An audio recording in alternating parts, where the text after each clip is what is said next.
The unknown always scares us. So, in my opinion, what are the risks, what are the benefits of social isolation? And we think that the risks of social isolation are too high. So you guys own and run this facility, is that correct? Mm-hmm. We have 7, yes, all of them. Yep. What would you say to critics who would say, well, they've got a stake in this game, they are pushing this data, or their representation of this data because they don't want to lose money? What would you say to those folks who say, I'm going to believe, maybe someone else who, the wider world scientific community who says these two doctors, despite their, intelligence, they have an ulterior motive? What would you say to those people? Talk to ER doctors who have no ulterior motive. They have the same viewpoint. There's a post today from a doctor from Wisconsin. I encourage you all to read it. I'll share his story with you. It is exactly what we're saying. And he eloquently displays, he's an ER doctor. He says, I'm walking into this war zone. Our ICUs are empty. I'm scared to go to my own place of work. There's no patients, but we have people in hazmat suits checking my temperature as I walk through the doors. He's like, something else is going on here. This is not about science, and it's not even about COVID. When they use the word safe, if you listen to the word safe, that's about controlling you. So when I talk to all my ER doctors who work in a hospital, no stake in the game, same opinion. That's how I'll answer your question. We all have the same opinion. So then you say that hospitals are losing money right now, most of them. But at the same time, you said earlier that doctors are feeling pressure from hospital administrations to put COVID down as a reason of death, which would presumably instill more fear in people. Doesn't that go against that whole line of thought? Why would they do that if it was going to cause more fear and cause them to lose more money? Exactly. There's something else going on, and that's a different discussion. We don't know. I mean, we're just here to present the scientific facts. That's a political discussion. Yeah. So you think some hospital administrators are undercutting their own bottom line?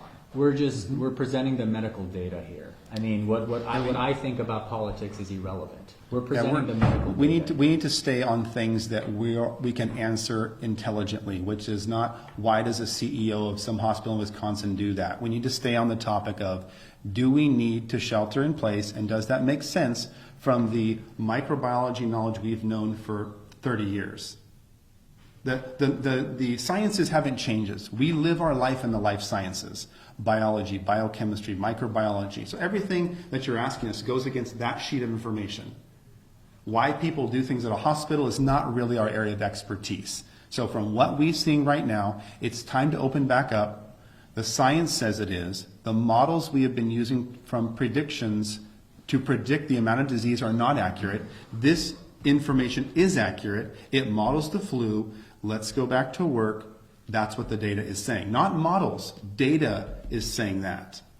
Would you say, though, that, like a situation in New York City, that's not like a flu? The hospitals there are completely overwhelmed and swamped, and people, working in the ERs are dying from this. So, that's not just a flu type situation, right? Look at Italy in 2017. Hospital systems overwhelmed, people dying. Overwhelmed system from the flu. This happens from the flu. If you've been working in the ERs, I've seen multiple people, hallways full, people dying, news media there, stories going on from the flu. This does happen. It does, okay, so this does happen. It's not just the flu. It's the flu. That's what I mean. That's exactly what I mean. People think it's just the flu. It's just coronavirus. What's the difference? You're used to the flu. You're used to saying it's just the flu. FLU, influenza, is something we've grown up with. You're used to it. You're used to it, right? If somebody commits suicide today, you're like, yeah, that person committed suicide. It's awful. Or if somebody dies today from the flu, they died from the flu. It's awful. Terrible. But we're used to it. We're not used to coronavirus. Not used to something brings fear. Human beings don't like change. I just, from the things that I've been reading, even, doctors working in the ERs in New York City, I haven't heard any one of them saying, oh, it's similar to a flu outbreak. They were pretty impacted by swine flu in New York City. Mm-hmm. But I haven't heard anybody really say, oh, it's just like swine flu was. Have you? They're getting hit hard. They're a hot zone. And we don't ride subways with 1,000 people in a small car that are this close. They had reasons for the disease. And coronavirus is shown to be very contagious. Let's be clear. It is contagious. We're not saying it's not. It may even be, from what I've read, more contagious and spread more rapid. But the actual cause of death and the disease cycle is similar to what we're seeing from the flu, with more of a respiratory component. You know, and they were screaming for ventilators. What percent of people die on ventilators? 80, 90%? Once you're on a ventilator, if you understand, you're in a bad shape. And they're screaming for 30,000 ventilators that they didn't use, right? They're screaming for a lot of things. 30,000, they used 5. How many 100% over did they order? How many hundreds of millions of dollars? Entire companies, GM, were forced to switch their production lines. For what? I'm saying the secondary causes of what we're seeing, oil shutdown. We have predictable negatives from lockdown. Predictable negatives. Corona has unpredictable negatives. No, I see what you're saying. And I mean, it sounds like you're saying, we actually have some data to look at now. And in the beginning, we didn't really know, but now we can draw some conclusions. And those conclusions that you guys were able to draw, really the entire nation, do you think, respectively, the numbers are low in those ratios that you were mentioning, the fatality versus how many people have them, because we've been social distancing? Now, you don't think it's because since we started doing these, that those models that Barber County Health shows how effective social distancing is, that's all false? But that's why we went over Sweden and Norway.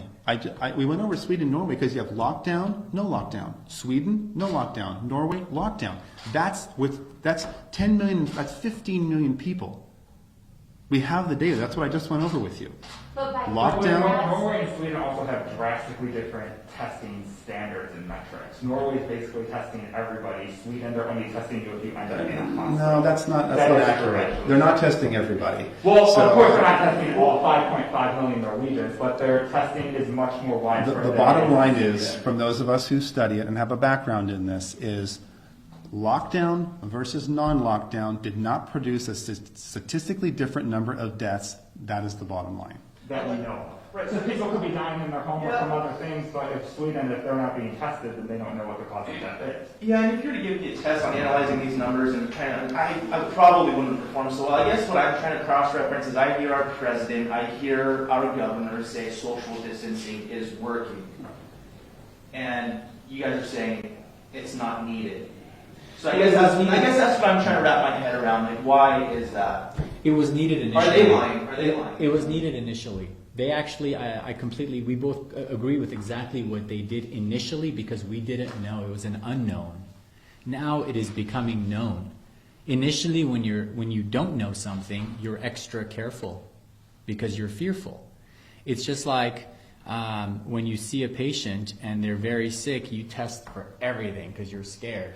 You're fearful. But then as you see more of those patients, you realize, hey, I know what to test for, right? It's shotgun effect versus sniper effect, right? So initially when this data came out of a new virus that's lethal, they went all out. And I think that was appropriate. But now that we have the data, we're seeing that 97% of patients completely recover. And those 4 patients that die, they have over 90% comorbidities. Let's run through that one more time. Out of 100 people, if 96 do fine, the 4 that die, 90% of those 4 have comorbidities. Heart failure, emphysema, rheumatoid arthritis, lupus. They're on immunomodulating medications. They're immunodeficient, HIV. These are the people that are dying. You get some healthy people that die, but that's an infinitesimal number. Tiny. So, and you think that differentiation of the conclusions that you doctors are drawing versus them is because they are academics or something along that line? What you were saying? Well, I think we're in the weeds. We work with this every single day, and the numbers don't make sense to us. And they don't make sense to ER physicians and physicians all over the country. It's not just us. Okay. And then my final question, just to make sure we get it right, I think you guys said this. Please get your first or last name, your spelling, please. Your first or last name, your spelling, please. Thank you, sir. Dan Erickson, that's DANERICKSON. Perfect, thank you. Artin, ARTIN, MASSIHI. Awesome, thank you guys. Thank you guys. Thanks for your time. ARTIN? Yes. Thanks, Graham. Hey guys, thank you so Thank you much. so much. Appreciate you And guys. you guys are the co-owners of Yeah. Accelerated Urgent Care? Okay. I'm just looking through to make sure that I answered all of Karen's questions.